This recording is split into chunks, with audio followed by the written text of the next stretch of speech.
We collaborate a lot with a lot of parties. As you know, we are members of the United Opposition. By a decision of the NEC, it's not an individual decision, by a decision of the NEC in Jubilee.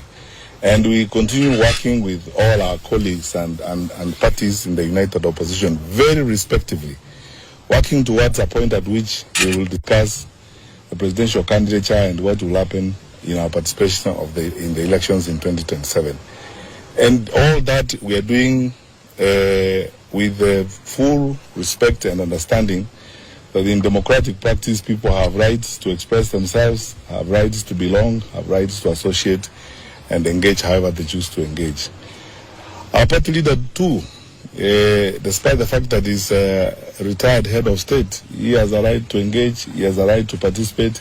After all, it makes nonsense of our claim to be a multi-party democracy if we are going to frown at the views of others or the participation of others. So we would like to request our colleagues in the national leadership.